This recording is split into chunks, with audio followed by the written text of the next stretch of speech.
that picture up above me. Do you miss him? As that Brady said, I think the United States foreign policy should be speak very kindly and softly and carry an enormous stick. For us tonight, I want to thank some other folks who made this night so important.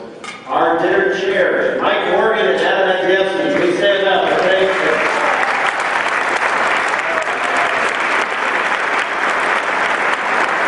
We are hailing tonight the 100th birthday of one of our greatest presidents, Ronald Reagan. And tonight is about a couple of things. First of all, it's reclaiming part of the Reagan legacy from California to his home state, born in Tampico, raised in Dixon College at Eureka College. We think about him in many different ways, but I think as Speaker Gingrich will lead us today, thinking about him as someone who recovered the faith and confidence in the United States with eternal optimism and humor. You'll remember the Reagan humor. My favorite joke from President Reagan is about he always loved the Soviet jokes. And he told one about the party meeting in which the Soviet agricultural secretary told the leadership, "Thanks to God, we have met the corn production quota under our 5th five-year plan." And he was rebuked and said, "This is the Soviet Empire in which we are atheists and we don't thank God." And the agriculture minister said, "Good, well there's no God, and actually there was no corn harvest either." When we think about his humor and his optimism, we think about the tough times that he faced in the 1970s. Does this sound familiar?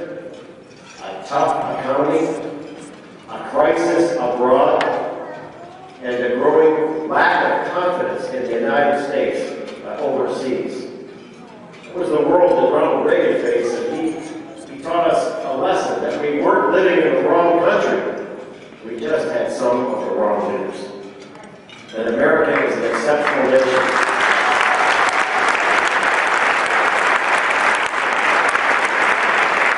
That we are the greatest force for human dignity and freedom ever designed.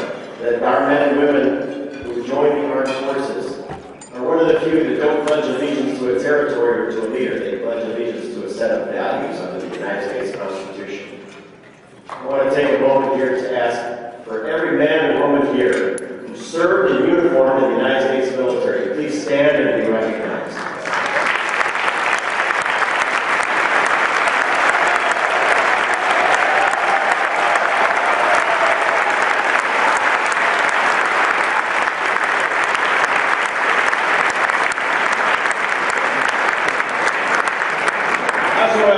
I'd like to, normally we politicians don't thank the people actually responsible for the work that we carry out.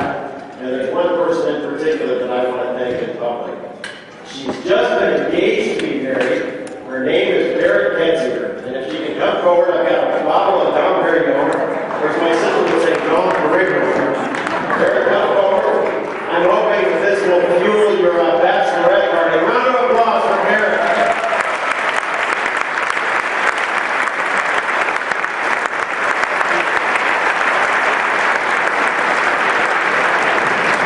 So here's the news for the night. I have a major announcement today that Chairman Brady and I have worked out, and that is this. On Saturday, November 5th, 2011, the Illinois Republican Party will hold a pre-primary presidential ballot in all 102 counties of the state of Illinois for our preferences for president on the Republican side in 2012.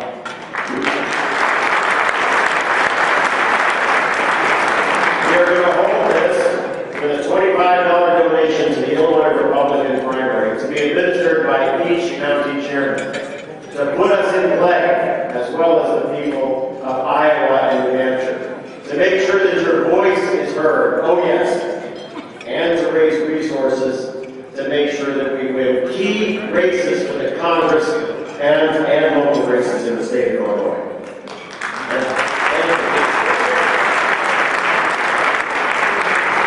And I particularly want to thank and defend gentlemen here who are the majority makers that helped retire Speaker Pelosi.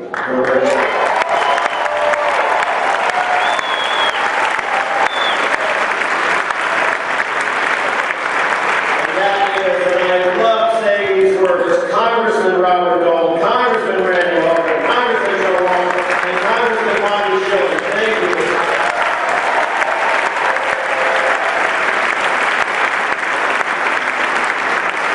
And so now on to our MC introducers, who you know oh so well, one of the most highly rated radio shows in